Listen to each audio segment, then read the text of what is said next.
There are many people who don't believe that lower-income families should have a voice in participation in the political life of our communities.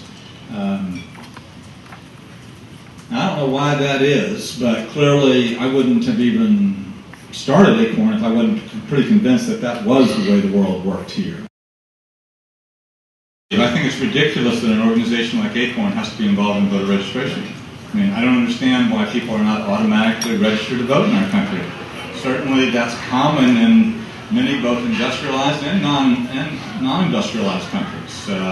I actually, don't want to climb too far on this limb, but I actually believe mandatory voting is a good thing. I mean, because the exercise of the franchise is that important.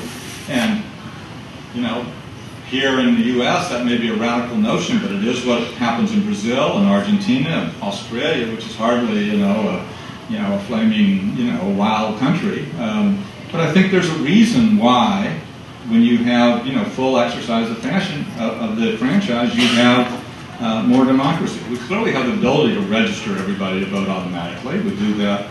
There's no question when you get to a certain age that you're going to need to go down to selective service. I mean, we know how those things, those databases are rich and robust in this country. So the notion that we can't register everybody automatically, I don't get it.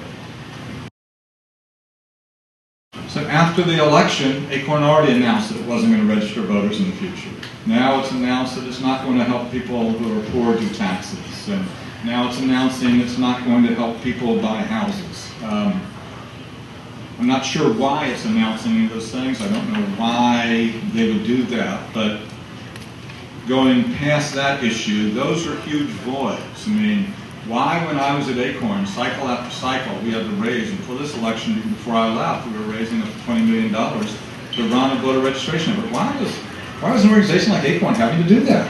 Why were people having to spend so many resources just to get people the right to vote? On this, I can't even understand why my conservative friends don't agree with me on this. I mean, it's either democracy or it's not. It's not gotcha. It's not if you figure out the right way to walk in and register that you get to vote and exercise. I mean, I don't understand that either, but I do think it changes the nature of the debate. It privileges resources more than other organizational forms and popular will, and I think that's a problem.